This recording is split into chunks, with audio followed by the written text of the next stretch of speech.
perfect, absolute precision. Imagine these huge equations, so complex that for ages, mathematicians basically said, okay, we can get close, but never exact. Welcome to the deep dive. Today we're really plunging into something pretty revolutionary, Ezouidi's theorem. And look, this isn't just some new calculation trick. It seems to be a fundamental redefinition of how we even think about high-degree polynomials. It offers exact symbolic solutions for equations that honestly have traditionally baffled everyone. So our mission today is to unpack this really profound shift. We'll compare it to the classical ways, the methods we've used for centuries, really. And then you're going to see it tackle an absolute monster of an equation. We're basing this deep dive on a detailed paper exploring Ezouidi's method. So get ready, because this whole idea of exact solutions, it's about to get a serious upgrade. It really is fascinating, isn't it? Because for so long, the whole landscape of solving polynomials, it's been dominated by, well, a specific set of hurdles, especially when you get into the higher degrees. Right, exactly. We're not talking about the simple quadratics, like x squared stuff from school. We mean equations with x to the power of 9 or x to the 18 or even higher. When you hit those, what's been the standard playbook? Yeah, historically, the immediate reaction for these really complex high degree polynomials, it's been to turn to numerical methods. Think of something like Newton's method, maybe. These are powerful tools for finding roots, no doubt. But, and this is the big but, they only give you approximations. You're essentially refining a guess, making it closer and closer. So you get a number that's like 0.99999, but you don't know if it's truly exactly 1.0. And with those methods, you're always kind of walking a tightrope with rounding errors, aren't you? A tiny slip early on could become a huge problem later. Precisely. And this is where classical algebra kind of drew a very firm line. We have these fundamental theorems, like Abel's theorem. Abel's theorem famously established that certain polynomials, specifically degree 5 or higher, cannot be solved using radicals. Now, what that means for you listening is you can't find their exact symbolic solutions using the standard toolkit, addition, subtraction, multiplication, division, and taking roots. They were essentially labeled unsolvable by what is classic algebraic means, which forced us back onto those numerical approximations. It really set a boundary. A boundary that Ezouidi's theorem seems to have just hopped right over. So you're saying this new approach, it tackles those limitations head on, and in certain cases finds exact solutions for the very kinds of polynomials Abel's theorem suggested were, well, beyond reach in that specific way. That feels like a genuine paradigm shift. Absolutely. That's the core claim. It demonstrates that even polynomials that seem to defy exact solution via radicals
unsolvable by radicals category. Okay, this is where it gets really interesting, I think. To properly grasp the power here, we need to look at that specific beast, as you called it. The polynomial they actually applied this theorem to. This isn't just theory, it's about seeing how it does what people thought couldn't be done. Indeed. Yeah, the target was an incredibly complex polynomial. 18th degree. I mean, just try to picture it. X to the power 18, then minus 18 times x to the 17, plus 153 x to the 16. And it just keeps going. 816 by 15 plus 360 by 14.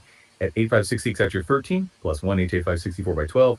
8301 184 by 11, plus 43758 by 10, plus 1118460 by 7. At 40865 by 6, plus 611742254 403 by 3 year 131 by 2 plus 43753 x at 3 x plus 5 q.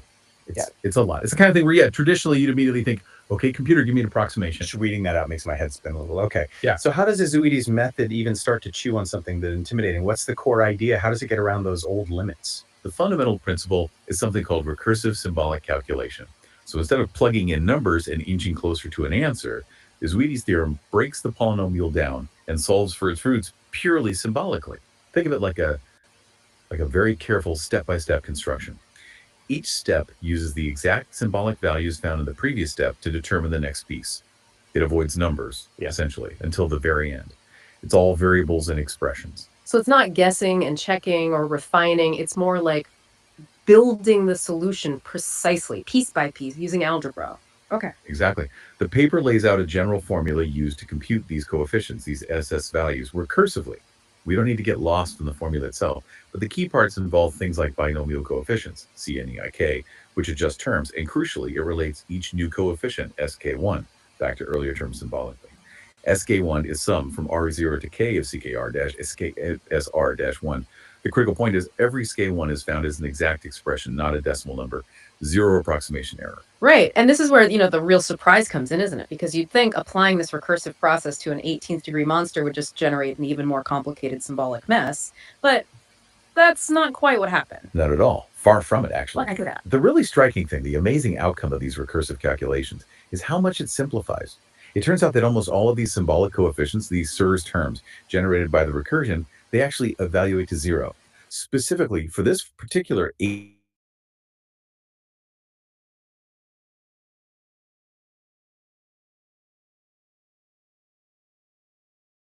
Vanished. That's incredible. So out of that huge sprawling equation you read out earlier, it collapses down to something much, much simpler. Precisely. After